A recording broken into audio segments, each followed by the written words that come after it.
Bismillahirrahmanirrahim. Assalamualaikum warahmatullahi wabarakatuh. Alhamdulillah wassalatu wassalamu ala Rasulillah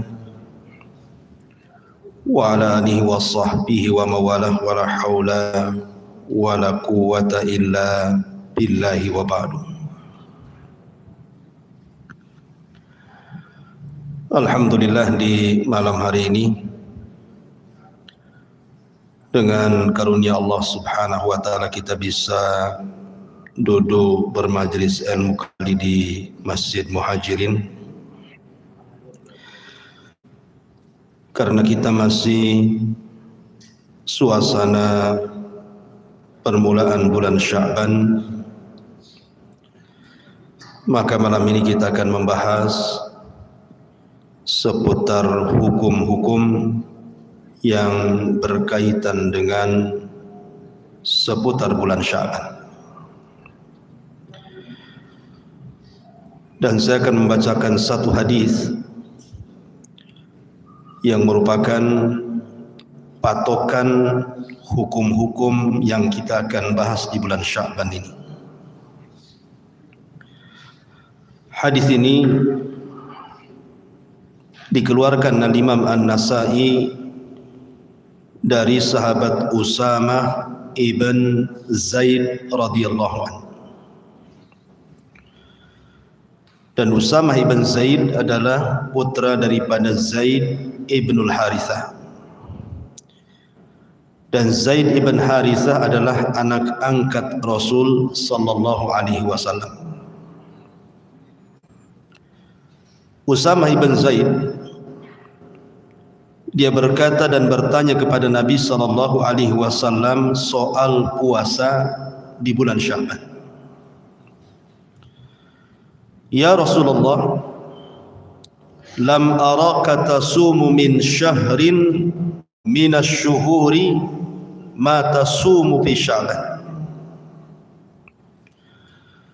Qala dzaka syahrun taghfulun nasu fi anhu bainar Rajab wa Ramadan wa huwa syahrun turfa'u fihi al-a'mal ila rabbil alamin wa uhibbu an yurfa'a amali wa ana sha'im. Kata Usamah ibn Zaid, dia mengatakan, ya Rasulullah, aku tidak pernah melihat Anda berpuasa sunnah sebanyak berpuasa sunnah di bulan Sya'ban. Ada apa dengan bulan Sya'ban ini? Maka Nabi SAW menjawab, bulan Sya'ban adalah bulan yang dilalaikan manusia, karena terletak di antara bulan Rajab dan bulan Ramadan. Dan dia adalah bulan di mana seluruh amal-amal hamba-hamba diangkat ke langit. Dan saya suka ketika amalanku diangkat, saya sedang berpuasa. Inilah hadis yang kita akan bahas di malam hari ini. Ma'asyiral muslimin yang dimuliakan Allah Subhanahu wa taala. Dalam hadis ini ada 3 poin yang penting yang kita akan bahas. Pertama, ketika Nabi SAW memperbanyak puasa sunnah di bulan Sya'ban, alasan Nabi SAW karena bulan Sya'ban adalah bulan yang dilalaikan manusia. Kenapa Rasul mengatakan dilalaikan manusia? Karena Sya'ban itu terletak di antara 2 bulan mulia. Pertama bulan Rajab, di antara 4 bulan yang disebut dengan Ashhurul Hurum. Dan itu dicantumkan dalam surah At-Taubah 36. Ketika Allah Subhanahu wa taala berfirman, inna iddatasy syuhuri indallahi 12 syahran fi kitabillah yauma khalaqas samawati wal ard minha arba'atun hurum. Dari 12 bulan yang Allah ciptakan, ada 4 bulan yang disebut dengan 4 bulan mulia. Kemudian Rasul mentafsirkan ayat itu dengan hadisnya. Pertama Zulqa'dah, kedua Zulhijjah, ketiga Muharram, dan ini berturut-turut. Tetapi yang satu terpisah, bulan Rajab, disebut dengan Rajabul Mudhar. Dari sini kita tahu bahwa Rajab itu bulan kemarin adalah bulan mulia, karena disebut dari 4 bulan Asyhurul Hurum. Kemudian yang kedua Ramadan. Kalau Ramadan tidak perlu diragukan lagi, karena Ramadan adalah sayyidu syuhur, pemimpinnya bulan-bulan. Banyak kemuliaan bulan Ramadan. La Sya'ban ini bukan bulan mulia, tetapi terjepit di antara 2 bulan mulia, sehingga kadang manusia itu melalaikan bulan Sya'ban karena terjepit di antara Rajab yang merupakan Asyhurul Hurum, yang kedua Ramadan yang merupakan pemimpin bulan-bulan. Makanya orang menganggap enteng bulan Sya'ban itu, padahal kadang di bulan Sya'ban jauh lebih istimewa dibandingkan amalan di bulan Rajab sendiri. Nanti kita akan jelaskan amalan apa dan seperti apa mulianya amalan di bulan Sya'ban ini. Itulah kalimat kenapa Nabi SAW mengatakan, ketika ditanya kenapa dia banyak berpuasa, karena Sya'ban itu bulan dilalaikan manusia. Disangkanya bukan bulan mulia, nggak ada istilahnya. Makanya orang biasa saja melewati bulan Sya'ban itu. Secara kaidah, sesuatu yang dianggap oleh manusia itu dilalaikan, sungguh di balik kelalaian manusia itu ada pahala besar. Saya contohkan sebuah hadis Nabi SAW dari Umar bin Khattab radhiyallahu an, man dakhala as-suqa faqala la ilaha illallah wahdahu la syarika lahul mulku wa lahul hamdu yuhyi wa yumit wa huwa hayyun la yamut biyadihil khair wa huwa ala kulli syai'in qadir. Barang siapa yang masuk ke pasar, pasar tempatnya lalai, karena tempat dari dia, orang dilalaikan dari zikrullah. Siapa dalam pasar, ketika dia masuk pasar, dia berdoa kepada Allah Subhanahu wa taala, la ilaha illallah wahdahu la syarika lahul mulku wa lahul hamdu yuhyi wa yumit wa huwa hayyun la yamut biyadihil khair wa huwa ala kulli syai'in qadir.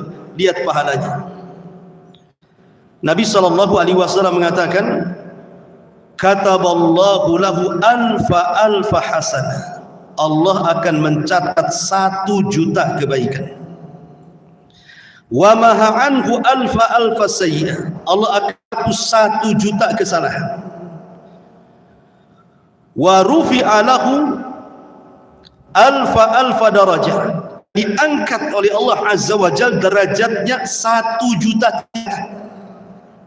Besar kan orang doa masuk pasar. Tapi karena orang dilalaikan dengan orang-orang pasar, sibuk dengan belanja, sibuk dengan jualan, akhirnya lupa baca doa. Padahal doa orang masuk pasar itu sedemikian tinggi itu. Makanya ada istilah para ulama, ibadah di orang yang melalaikannya, ibadah itu istimewa. Atau contoh yang lain, sepertiga malam akhir. Umumnya sepertiga malam akhir itu orang sedang tidur. Untuk bangun itu mikir 2 kali, kecuali ingin kencing saja kalau tidur lagi. Tetapi untuk mengambil wudhu kemudian tahajud, mengambil keistimewaan sepertiga malam akhir, jarang orang melakukannya kecuali orang yang dirahmati saja. Padahal pada sepertiga malam akhir itu Allah turun. Dalam sebuah hadis Nabi mengatakan, yang Rabbuna ila sama'i dunya fi kulli thuluthil laili akhir wa dzalika kulla lailatin. Faqala Allah azza wa jalla li 'abdihi man yaquni fa astajib lahu wa man yas'alu fa utiyah astaghfiruni fa aghfir lahu. Allah turun ke langit dunia pada sepertiga malam akhir. Kemudian Allah berfirman kepada hamba-hambanya setiap hari pada sepertiga malam akhir itu, siapa yang berdoa aku kabulkan, siapa yang minta aku kasih, siapa yang minta ampun ku ampuni. Tetapi siapa yang melakukan kecuali orang-orang yang dirahmati Allah Azza wa Jalla. Atau contoh yang lain yang lebih mudah, waktu duha. Waktu duha itu orang sedang sibuk mengejar dunia kan. Orang yang punya ladang ke ladang, orang yang punya sawah ke sawah, orang yang punya kantor ke kantor, orang yang nggak punya kantor ya nabi kantor orang gitu ya. Orang belajar, yang mengajar. Jam 7 sampai jam 12 itu sibuk orang cari dunia. Tiba-tiba kemudian Anda keluar dari kesibukan manusia ketika mengejar dunia, Anda pula kejar akhirat. Anda lakukan 2 rakaat duha. Itu pahalanya. Perhatikan Nabi sallallahu alaihi wasallam. Hadis Abu Dzar Al-Ghifari radhiyallahu anhu yang dicantumkan dalam kitab Arba'in Nawawi. Nabi sallallahu alaihi wasallam katakan, "Yusbihu kullu sulamin min ahadikum sadaqah. Fa kullu tasbihin sadaqah, wa kullu tahmidatin sadaqah, wa kullu tahlilatin sadaqah, wa kullu takbiratin sadaqah. Wa rakaat minad duha." Apa kata Rasul? Setiap persendian dari anggota dan manusia itu wajib mengeluarkan sedekah di pagi hari. Maka alhamdulillah sedekah. Setiap ucapan la ilaha illallah sedekah. Setiap ucapan Allahu Akbar sedekah. Mengajak orang kepada kebaikan sedekah. Orang dari kemungkaran sedekah. Tidak untuk cukup 2 rakaat sholat duha itu sudah mewakili itu semua. Ya. Di sini waktu yang dilalaikan manusia, kalau kemudian kita beribadah kepada Allah, maka bernilai pahala besar. Lalu Syaban ini manusia, karena bukan bulan mulia. Justru terbalik gitu ya, kalau bulan Syaban terkadang orang-orang itu malah dunia karena persiapan Ramadan. Alasannya kenapa saya harus ngelembur nih, sudah dapat uang banyak, nanti Ramadan agak ringan kan ibadah. Itu alasan. Apalagi ibu-ibu, kelangkaan minyak, udah nimbun minyak di bulan Syaban, macam-macam gitu ya. Sehingga kemudian kata Nabi SAW, kenapa saya di bulan Syaban? Dzaka syahru taghfu anhu nas, karena manusia lalai di bulan Syaban ini. Ini yang pertama. Yang kedua,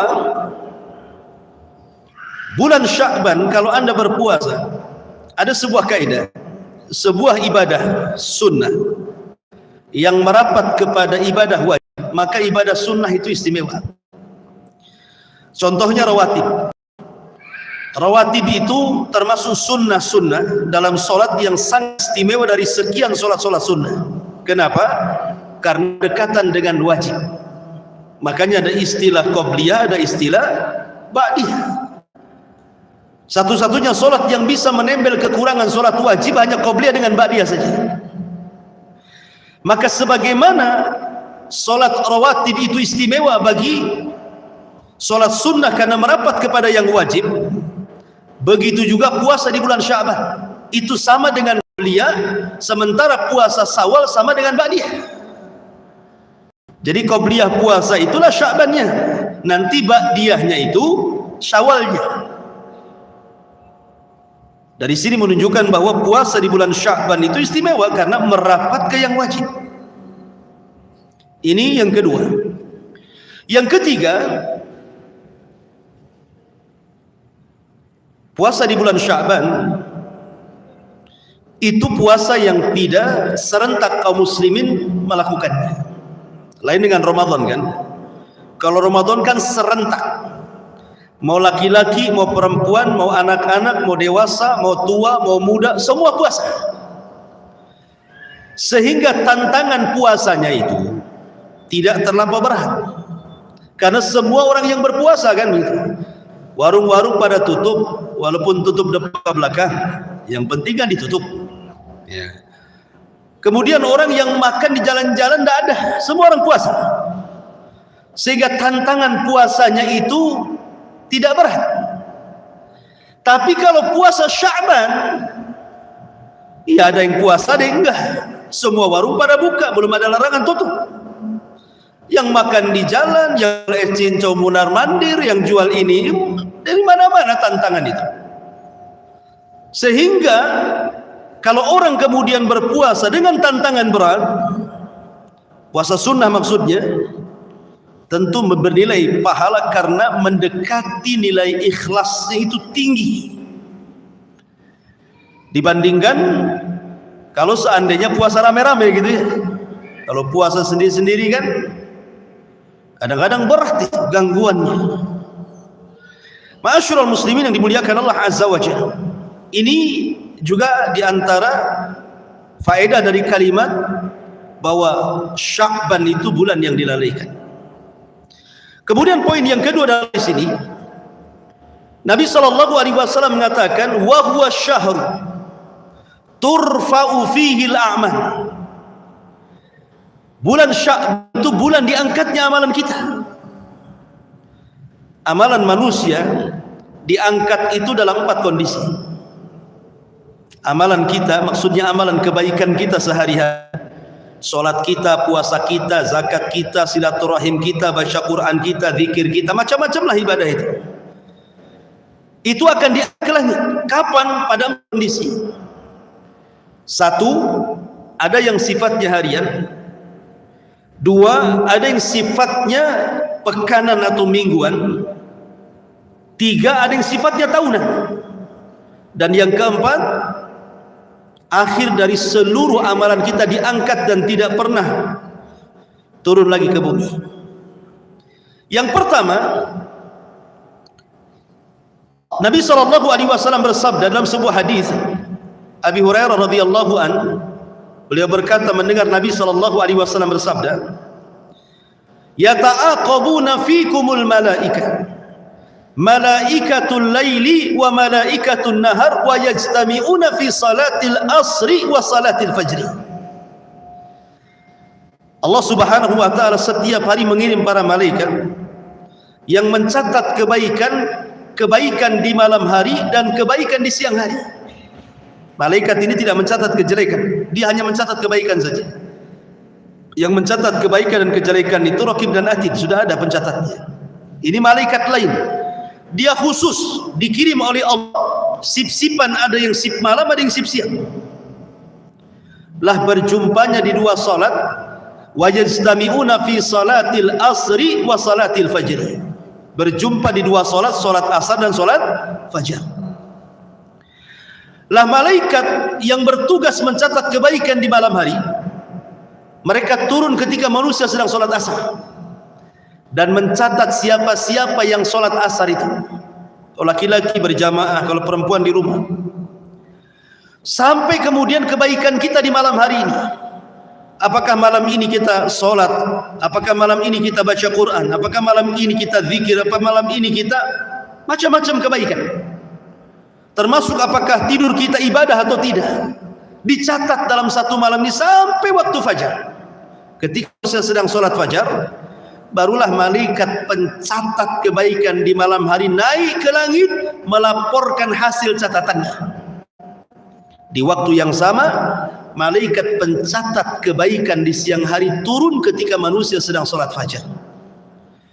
Kemudian siang itu apa saja kita berbuat, apa saja, menjamu tamu, membantu fakir miskin, bersilaturahim, membaca Quran, sholat, sedekah, atau apa gitu, dicatat sampai waktu asar. Baru di waktu asar ketika manusia sedang sholat, maka malaikat pencatat kebaikan di siang hari naik ke langit maka di dua solat inilah berjumpa dua malaikat ini. Makanya Rasul mengatakan, man hafadha ala baradaini dakhalal jannah. Siapa yang menjaga dua solat ini, asar dan subuh, maka dipastikan dijamin masuk surga. Karena dua solat ini disebut solat wusta. Ini yang pertama, catatan kita diangkat di dua waktu, asar dan subuh. Yang kedua, catatan kita diangkat yang sifatnya pekanan mingguan, dan itu ada di dua hari. Pertama hari Senin, yang kedua hari Kamis, dan itu berdasarkan hadis Nabi SAW. Nabi SAW mengatakan, tu'radul a'mal wa fi riwayatin tuftahu abwabul jannah. Jadi amalan-amalan itu akan ditampakkan ke hadapan Allah. Dalam riwayat, pintu-pintu surga terbuka pada hari itu. Kapan itu? Fi kulli khamisin wasnaini. Di hari Kamis dan hari Senin, atau senangnya Senin dan Kamis. Disitulah amalan kita diangkat. Makanya ada puasa sunnah yang disebut dengan puasa Senin dan Kamis, karena hari itu amalan kita. Kemudian yang ketiga, ada yang sifat inilah bulan Sya'ban. Bulan Sya'ban itu amalan kita diangkat, tidak harus nunggu subuh dan asar, tidak harus nunggu Senin dan Kamis, setiap hari. Mau pagi, mau siang, mau sore, mau malam, mau jam berapa saja, amalan kita diangkat. Karena selama bulan Sya'ban pintu langit terbuka, dan amalan kita diangkat sampai ke atas. Dari sini Nabi SAW, kenapa Nabi SAW memperbanyak puasa di bulan Sya'ban itu? Alasan Rasul, wa huwa syahru turfa'u fihi al-a'mal. Karena bulan ini adalah bulan diangkatnya. Maka Nabi SAW memilih ibadah puasa. Apa yang dipilih ibadah puasa? Kenapa tidak ibadah yang lain? Pertama, karena Sya'ban itu muqaddimah Ramadan. Makanya Nabi SAW memilih ibadah puasa, karena Ramadan itu ibadah yang paling sentral adalah puasa. Kalau sholat 5 waktu ya sudah jelas kan gitu. Kalau Ramadan kan identik puasa. Makanya Nabi SAW memilih Sya'ban ibadah pokoknya puasa. Maksudnya ibadah sunnahnya, karena muqaddimah masuk Ramadan. Orang kalau terbiasa puasa di bulan Sya'ban, ringan dia puasa di bulan Ramadan.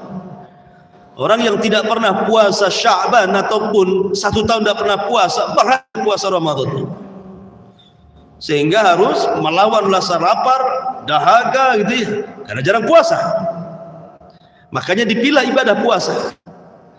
Yang kedua, karena satu-satunya ibadah yang susah dimasuki riya itu adalah ibadah puasa. Ibadah yang bisa mentarbiah hati itu adalah ibadah puasa. Makanya kenapa di dalam Al-Quran ketika Allah Subhanahu wa ta'ala memerintahkan puasa, apa kata Allah? Kutiba alaikumul syiyam kama kutiba alal ladzina min qablikum ya ayyuhalladzina amanu kutiba alaikumus syiyam kama kutiba alal ladzina min qablikum la'allakum tattaqun. Wahai orang-orang yang beriman, diwajibkan atas kalian berpuasa sebelum kalian diwajibkan berpuasa. Lihat hikmah, la'allakum tattaqun. Khitabnya kemana di sini? Ke hati. Allah tidak mengatakan sebagaimana puasa diwajibkan kepada umat sebelum kalian supaya kalian lapar, tidak. Supaya kalian haus, tidak juga. Supaya kalian merasakan orang miskin tidak akan dan mereka haus, tidak juga. Tapi Allah katakan la'allakum tattaqun, ditembuskan ke dalam hati supaya kalian takwa. Takwa itu di mana letaknya? Rasul katakan at-taqwa hahuna. Takwa itu di sini. Maksud hati. Jadi khitabnya puasa itu ke dalam hati. Makanya satu ibadah bisa mentarbiah hati itu puasa. Lain dengan solat. Allah mengatakan inna salata tanha anil fahsya wal munkar. Kalau solat menahan ucapan kotor, fahsya, munkar, perbuatan fasik. Tapi puasa itu masuk ke jantung hati orang. La'allakum tattaqun.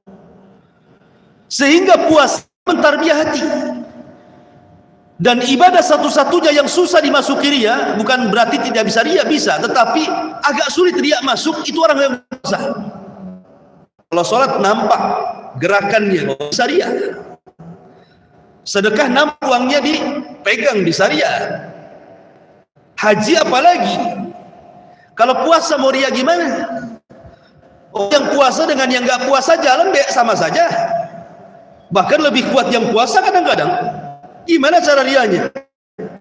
Ini meludah terus, lagi sariawan, bisa saja lagi puasa, lagi sariawan ya. Apa coba sini orang berpuasa susah menyirikan orang yang berpuasa? Oh itu mulutnya ini Ustaz agak bau, bisa saja habis makan jengkol. Apalagi susah mau nyirikan orang puasa itu susah, kecuali dia ngaku maaf saya lagi puasa, baru tahu dia puasa. Coba dia diam. Kalau diam dia nggak tahu. Ya. Dari sinilah maka kenapa Nabi SAW memilih ibadah puasa, karena ibadah puasa itu lebih ikhlas dibandingkan ibadah yang lain. Makanya Nabi mengatakan, "Dzaka syahru turfa'u fihi al-a'mal." Karena puasa adalah amalan yang mentarbiah hati. Aku ingin ketika amalanku diangkat, aku sedang berpuasa, kata Rasul. Wa uhibbu an yurfa'a bi wa ana sha'im. Dan aku suka kalau amalanku diangkat, aku sedang puasa. Itulah kenapa ibadah puasa yang dipilih oleh Nabi SAW. Ma'asyiral muslimin yang dimuliakan Allah Azza wa Jalla. Kemudian yang terakhir amalan kita diangkat. Yang keempat kapan? Dalam Bara Azib radhiyallahu an, saat ruh dicabut. Amalan kita diangkat di bawah ruh. Jadi ruh itu diangkat malaikat, amalannya di bawahnya ngikut sampai ke atas. Kemudian ketika berjumpa dengan Allah, ruhnya orang yang beriman, apa kata Allah? Kembalikan ruh ke dalam jasadnya, tapi catatannya naikkan ke Illiyin.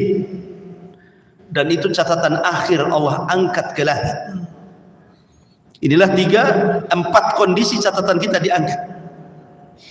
Tetapi masalahnya begini ikhwan, ada orang-orang yang dari Ramadan tahun kemarin sampai Sya'ban tahun ini amalannya nggak diangkat.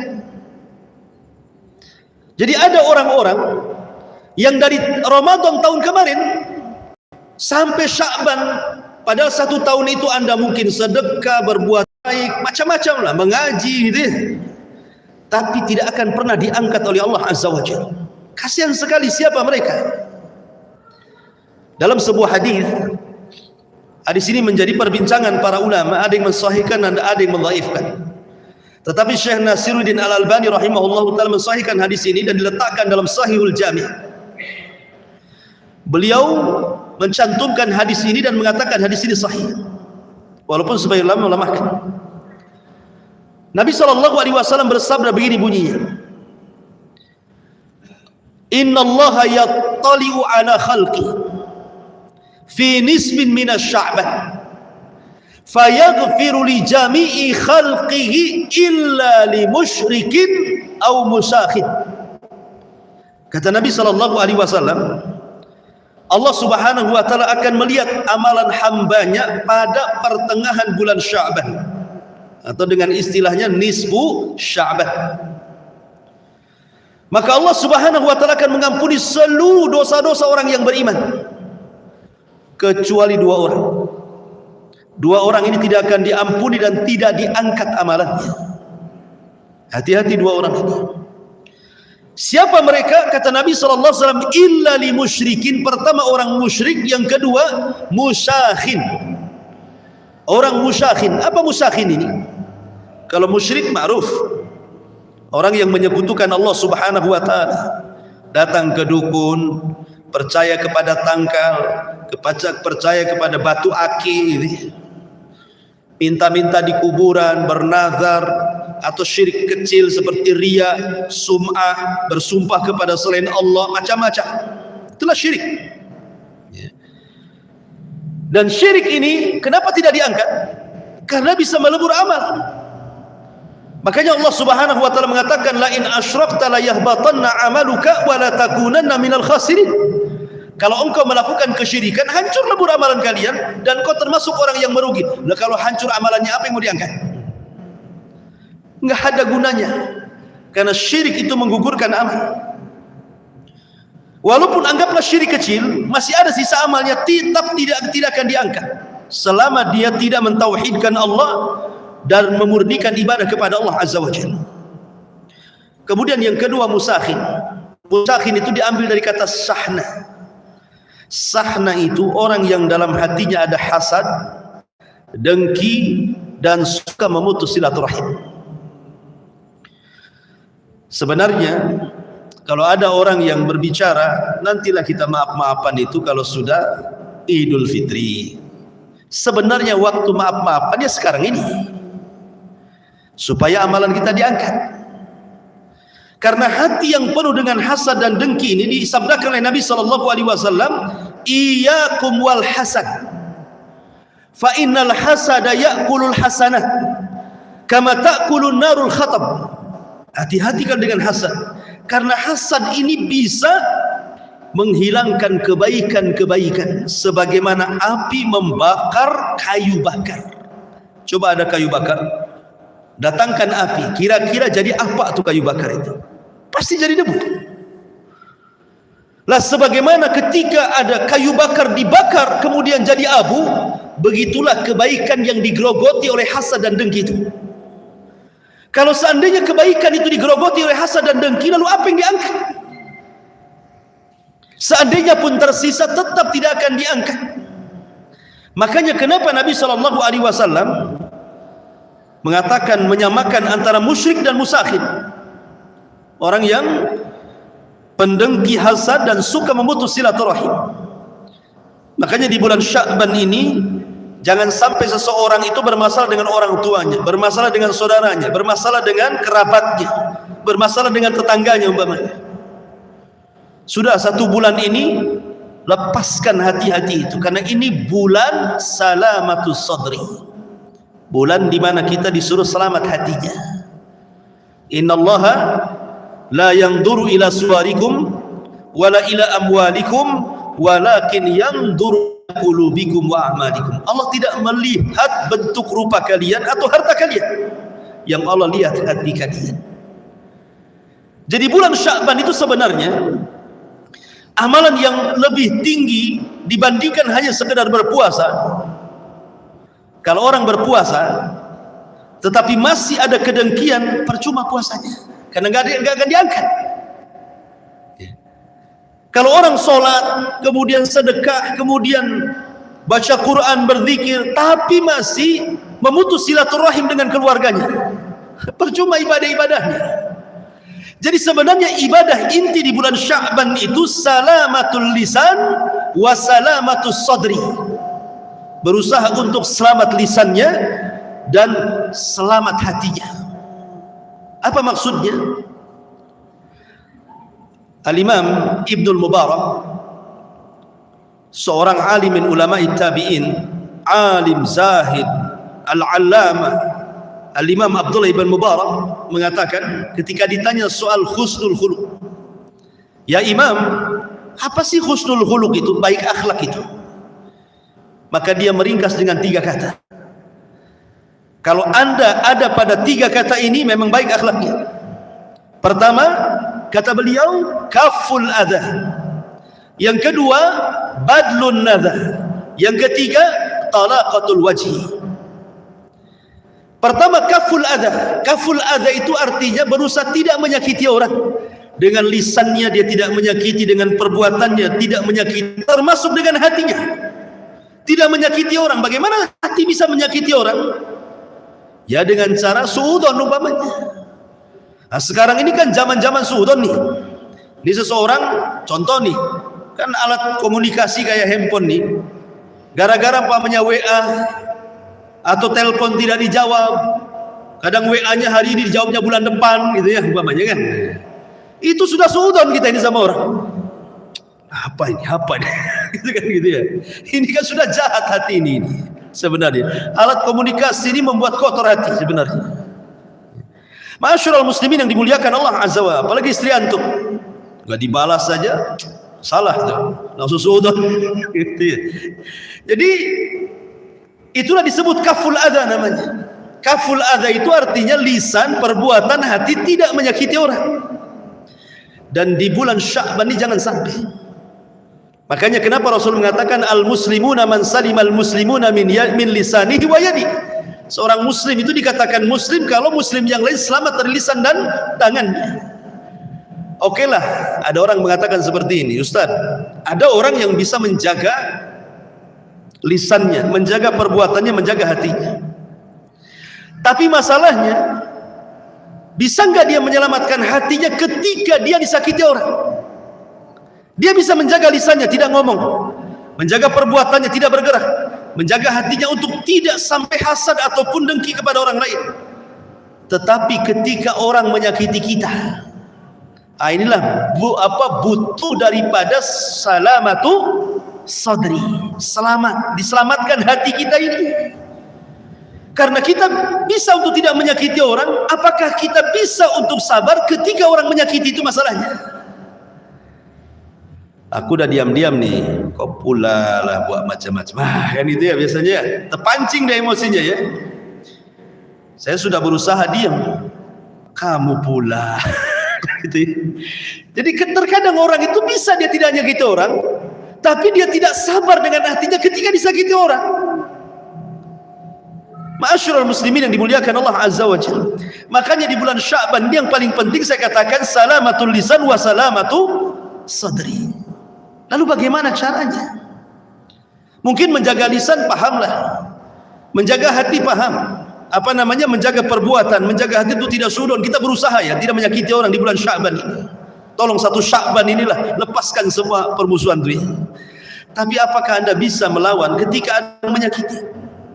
Ada orang memfitnah Anda, menghina Anda, menggibah Anda, maka di sini perlu kaedah bagaimana melayani orang supaya tidak sakit hati. Yang pertama, ulama mengatakan supaya Anda tidak mudah sakit hati, samakan orang yang memuji dengan yang mencela. Hati orang mulia tidak akan berubah. Anda mau puji saya, silahkan. Mau mencela saya juga, silahkan. Maka samakan siapapun yang mencela ataupun yang memuji, sama saja. Jangan pula ketika memuji besar kepala, ketika mencela sakit hatinya. Bagi kita pencelaan dan pujian itu bukan rizki. Maksudnya begini, apakah kalau seandainya Anda memuji saya jadi panjang umur? Ataukah ketika Anda mencela saya jadi pendek umur? Ataukah ketika Anda memuji saya jadi kaya? Ataukah ketika Anda mencela saya jadi miskin? Tidak. Pujian dan celaan bukan rizki. Sebab kalau seandainya ucapan manusia itu rizki, tentu orang yang paling cerewet, paling kaya. Maka camkan itu, ucapan manusia bukan rizki.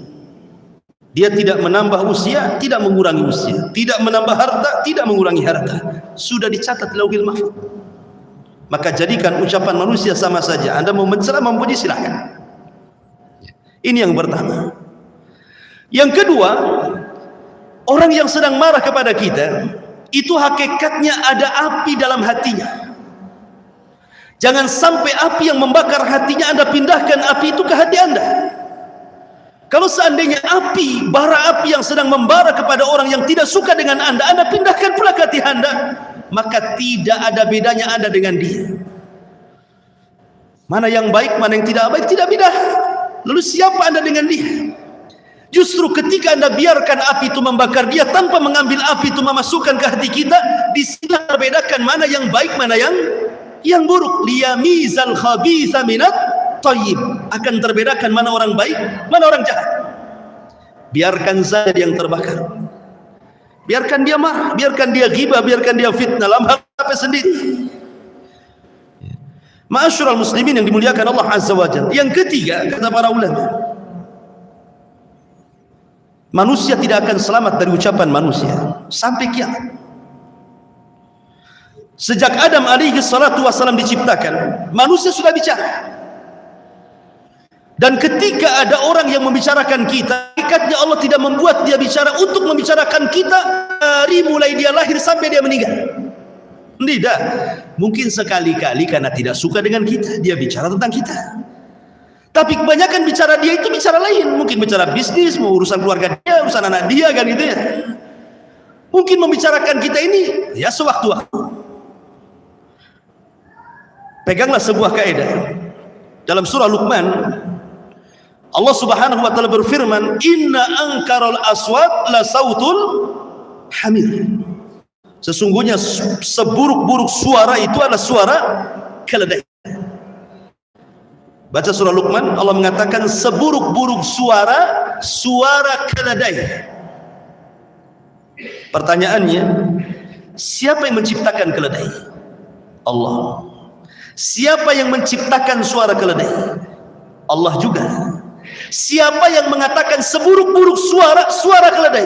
Allah juga. Lalu kenapa Allah menciptakan keledai, menciptakan suara keledai, habis itu Allah mengatakan seburuk-buruk suara keledai? Apa hikmahnya? Kata ulama bahwa ada orang-orang yang diciptakan seperti keledai. Dia diciptakan oleh Allah, suara dia Allah yang ciptakan, tapi dia kemudian memfitnah, menggibah, mengini, dan itu adalah seburuk-buruk suara. Jadi kalau ada orang memfitnah antum, anggap keledai, gitu maksudnya. Paham ya? Ya. Selesai kan gitu ya. Orang yang beriman itu senang ya. Karena Allah menciptakan seperti itu. Nggak mungkin Quran tidak ada hikmahnya ya. Ini yang keberapa? Yang ketiga. Yang keempat, ma'asyiral muslimin yang dimuliakan Allah Azza wa Jalla, sebuah kaidah mengatakan ridha nas ghayatul la tuhsa. Mencari keridhaan orang itu sesuatu yang mustahil dicapai. Orang berbuat baik pasti ada orang nggak suka, apalagi berbuat jahat. Muhammad sallallahu alaihi wasallam, nabi kita, kurang apa akhlaknya? Allah puji dalam Al-Qur'an, wa innaka la'ala khuluqin azim. Engkau di atas akhlak yang paling tinggi. Bu'ithu liutammima makarimal akhlak. Aku diutus untuk menyempurnakan akhlak manusia. Tidak ada yang lebih berakhlak daripada Nabi sallallahu alaihi wasallam. Tetapi di awal dakwah tidak ada satupun yang memuliakan Nabi kita Muhammad sallallahu alaihi wasallam. Yang lain mengatakan tukang sihir, yang lain mengatakan tukang tenun, yang lain mengatakan pemecah belah, yang lain mengatakan gila, macam-macam. Nabi sallallahu alaihi wasallam di awal dakwahnya tidak dihargai manusia. Dia dakwah ke Taif. Sampai di Taif 10 hari berdakwah. Kompak anak-anak, perempuan, laki-laki, yang besar, yang tua, melempari Rasul. Rasul harus lari 1 mil. Tapi Nabi SAW tidak mengeluh kepada Allah, ya Rabb, aku kan Nabi, kenapa kau biarkan mereka melempari aku? Aku kan Rasul, kenapa mereka tidak kau cegah? Aku ini utusanmu. Tidak juga Rasul mengatakan seperti itu. Tapi Nabi hanya menyerahkan urusannya kepada Allah. Ashku dha'fa quwwati ya Rabb. Aku hanya mengadukan kelemahanku kepadamu. Selama engkau tidak murka kepadaku ya Rabb, fala ubali, aku tidak akan peduli dengan mereka. Mereka mau mencela, mereka mau melempar, terserah. Yang penting kau tidak murka kepadaku. Maknanya apa? Silahkan Anda jatuh di mata manusia, tapi jangan jatuh di mata Allah. Itu saja. Nggak masalah, orang mencela silakan celah, tapi jangan jatuh di mata Allah. Itulah Rasul kita mengajarkan bagaimana ucapan orang itu jangan ditelan. Ini kaidah supaya tenang hatinya. Sebab ada orang yang merekam suara itu dipendam-pendam, gulanya naik, kolesterolnya naik, ujung-ujungnya awal beras. Ma'asyiral muslimin yang dimuliakan Allah Azza wa Jalla. Ini namanya kaidah hidup. Sebuah kaidah. Allah Subhanahu wa taala menyebutkan satu kisah dalam Ashabul Kahfi. Kisah Ashabul Kahfi, anak-anak muda terjerembab dalam sebuah gua karena lari dari tidak mau menyembah berhala. 7 anak muda dan 1 anjingnya itu bersembunyi dalam gua. Kenapa? Dipaksa menyembah berhala oleh raja zalim. Mereka nggak mau. Kemudian mereka diancam, diberikan waktu 3 hari. Kalau mereka tidak bertobat, artinya tidak kembali menyembah berhala, mereka akan dibunuh. 3 hari ini dijadikan mereka untuk lari dan kabur. Kaburlah 7 orang ini masuk ke dalam gua. Dalam gua tiba-tiba ditidurkan 3 abad lebih, 300 tahun lebih ditidurkan di situ. Ketika kemudian datang seorang penggembala, datang hujan, penggembala ini ingin menyelamatkan kambing-kambingnya, cari lubang. Rupanya lubang itu penutup gua Ashabul Kahfi, dibongkar, masuk angin. Angin ini menerpa satu di antara 7 Ashabul Kahfi, bangun. Ketika bangun lapar, akhirnya kemudian ingin cari makan. Keluarlah salah satu orang tanpa membangunkan yang 6 orang itu. Keluar dia cari makanan dengan bawa uang. Ketika hendak membeli, uangnya nggak laku. Ini uang kuno nih katanya, sudah 300 tahun, gimana mau laku? Sudah ganti dinasti. Sehingga tukang warung ini kaget, ini uang apa ini katanya, nggak laku uang ini. Kagetlah dia. Kemudian uang ini tersebar akhirnya sampai kepada sang raja. Rupanya rajanya sudah beriman. Rajanya bukan raja zalim lagi, bukan raja musyrik lagi. Ini raja yang bertauhid, yang beriman. Beriman kepada agamanya Nabi Isa bin Maryam. Akhirnya diceritakan, kagum sang raja. Tidak percaya, akhirnya diajak ke gua, dibangunkan yang 6 orang itu. Akhirnya dimuliakan. Apa hikmah dari kisah ini? Lihat Ashabul Kahfi. Ketika menumbangkan raja zalim, tidak dengan senjata, tidak dengan pasukan, tidak dengan berontak, dengan tidur bisa kalah. Dengan tidur bisa kalah kan?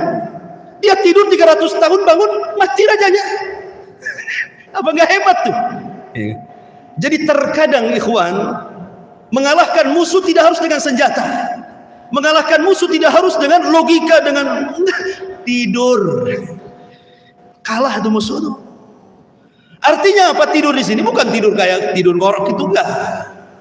Maksudnya faidah daripada kisah ini, jangan pedulikan, itu maksudnya. Seolah nggak kenal. Kayak orang tidur kan nggak sadar ya, nggak kenal orang. Kenal si anu, nggak kenal, padahal tetangganya tuh. Supaya jangan terpikir lagi kasusnya, jadi dia tenang. Sebab awal kenal itu si anu gini, tuh ngerembet tuh, kesan kemari jadi gibah kan gitu. Lah dari sini ma'asyiral muslimin yang dimuliakan Allah Azza wa Jal, maka penting dari kisah Ashabul Kahfi, jangan pernah pedulikan manusia. Kita hidup ini mencari keridhaan Allah Subhanahu wa taala, maka yang penting adalah di sini Allah mengangkat derajat manusia setinggi-tingginya apabila hamba berdua dengan Allah Subhanahu wa taala. Makanya udzkurullaha yadzkurkum. Ingatlah Allah, Allah akan ingat kalian. Tapi kalau lupa Allah, Allah pun lupa kalian. Maka dengan cara hanya mengingat Allah Azza wa Jalla. Kalau ada masalah, ingat Allah. Ada masalah, ingat Allah. Adukan kepada Allah. Itulah yang diajarkan Nabi sallallahu alaihi wasallam. Oleh karena itulah maka hati orang yang mulia tidak akan pernah berubah. Hati orang mulia tidak akan berubah. Jatuh di mata manusia, tapi tetap terangkat di mata Allah. Ma'asyiral muslimin yang dimuliakan Allah Subhanahu wa taala. Intinya bahwa di bulan Sya'ban selamatkan lisan, selamatkan hati, perbanyak ibadah puasa. Sebagian ulama menyebutnya Syahrul Qurra.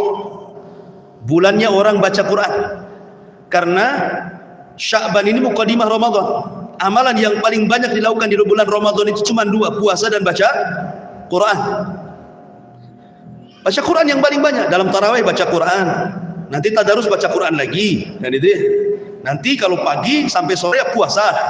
Makanya ulama menyebutnya Syahrul Qurra. Sampai Imam Malik kalau bulan Sya'ban dia tutup darasnya, dia baca Quran. Sebagian ulama menutup tokonya, warungnya, baca Quran. Itu dulu lah masalah. Sekarang enggak lah. Ya sambil buka toko baca Quran. Sekarang ini sambil tokonya dibuka ya baca Quran gitu. Apalagi sekarang dimudahkan ya. Tapi minimalnya kalaupun tidak baca Quran karena capek, ya dengarkanlah. Jangan sampai sudah tidak baca, dengar pun tidak gitu. Maka masuk Ramadan rugi. Siapa yang takwa di Sya'ban, maka dia lebih bertakwa di Ramadan. Siapa yang tidak bertakwa di bulan Sya'ban, maka dia tidak akan mendapatkan takwa di bulan Ramadan. Karena ulama mengatakan Rajab tempat menanam biji, Sya'ban tempat menyiram biji, Ramadan tempat menuai hasil dari tanaman biji tadi. Begitulah ulama mengistilahkan bulan Sya'ban itu adalah bulan pengairan. Wallahu a'lam bishawab, ini yang bisa sampaikan. Silahkan, ada yang bertanya, masih ada waktu seputar bulan Sya'ban.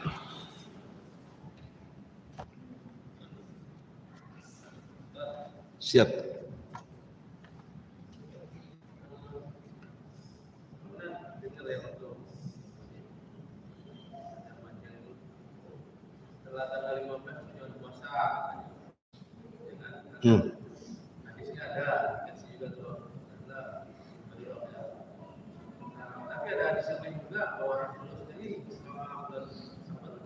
Iya.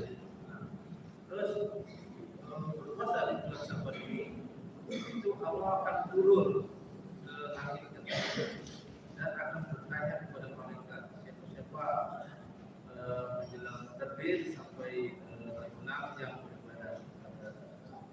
Baik. Alhamdulillah. Pertama, hadis-hadis seputar nisfu Sya'ban semua lemah. Tidak ada yang kecuali satu yang tadi saya baca. Semua riwayat, semua rata-rata maudhu palsu. Keutamaan nisfu Sya'ban, ya, keutamaan nisfu Sya'ban tidak ada yang sahih satu pun, kecuali satu hadis yang tadi sahihkan oleh Syekh Albani rahimahullah taala. Itu pun menceritakan tentang amalan hati. Jangan sampai orang terjerumus kepada syirik dan kedengkian di Sya'ban ini. Adapun tentang amalan-amalan baca Yasin atau apalah istilahnya ya, atau buat acara apa gitu di nisfu Sya'ban, tidak ada yang sahih riwayat. Tidak ada yang sahih. Saya akan bacakan beberapa riwayat, kebetulan saya sudah rangkum. Ada beberapa hadis yang menyebar di masyarakat. Hadis ini rata-rata maudhu. Contoh, hadis tentang Allahumma barik lana fi Rajab wa Sya'ban wa ballighna Ramadan. Ya Allah, berkahi kami di bulan Rajab dan Sya'ban, sampaikan kami di Ramadan. Hadis ini maudhu. Tetapi kalau dijadikan doa tidak ada masalah. Tapi jangan disandarkan hadis ini kepada Nabi. Hadis ini maudhu. Tapi kalau untuk doa saja nggak apa-apa. Ya. Kemudian yang kedua, hadis tentang fadlu syahri Sya'ban kafadli ala sairil anbiya. Keutamaan bulan Sya'ban itu seperti keutamaanku di antara seluruh para nabi. Ibnu Hajar mengatakan maudhu. Kemudian hadis Nabi SAW mengatakan, idza kanat lailatun nisfin min Sya'ban faqumu lailaha wa sumu naharaha. Apabila sudah sampai di pertengahan Sya'ban, malamlah, solatlah di malam harinya, puasa di siang harinya. Hadis ini maudhu. Hadis ini juga maudhu dan diletakkan dalam silsilah hadis dhaifah oleh Syekh Nasir Al-Albani rahimahullah dan juga dalam kitab Tuhfatul Akhwadi miliknya Al-Mubarakfuri dan yang lainnya. Masuk Imam Asy-Syaukani.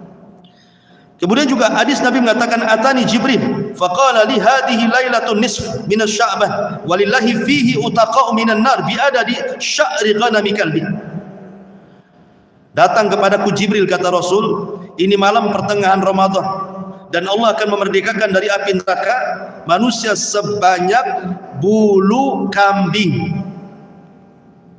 Ini hadis maudhu. Dan banyak sekali, intinya bahwa hadis yang sahih tentang nisfu Sya'ban itu cuma satu.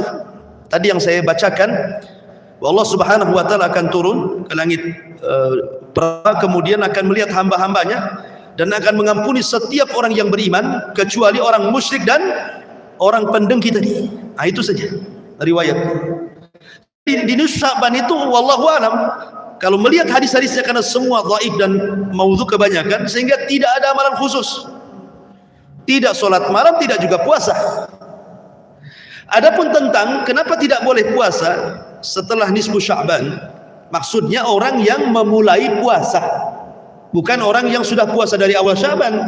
Memulai, karena ada hadis mengatakan idzan tasafa Sya'ban fala tasumu. Memang ada hadisnya. Apabila Sya'ban sudah pertengahan, jangan puasa. Artinya jangan memulai puasa. Kalau puasanya sudah dari awal Sya'ban, ya nggak apa-apa. Memulai, memangnya dari awal sampai tanggal 15 tidak puasa dia. Ketika sudah lewat pertengahan, mau pula puasa Senin Kamis. Sebaiknya jangan, kecuali puasa qadha. Anda punya utang Ramadan, nah, ya nggak apa-apa lah. Ya wajib bayar lah kalau punya utang. Ya, jadi intinya bahwa tidak ada amalan khusus di pertengahan Sya'ban, wallahu a'lam. Baik. Ya. Sampai di sini kita tutup. Subhanallah bihamdika asyhadu an la ilaha illa anta astaghfiruka wa atubu ilaik. Allahu ta'ala alam. Assalamualaikum warahmatullahi wabarakatuh.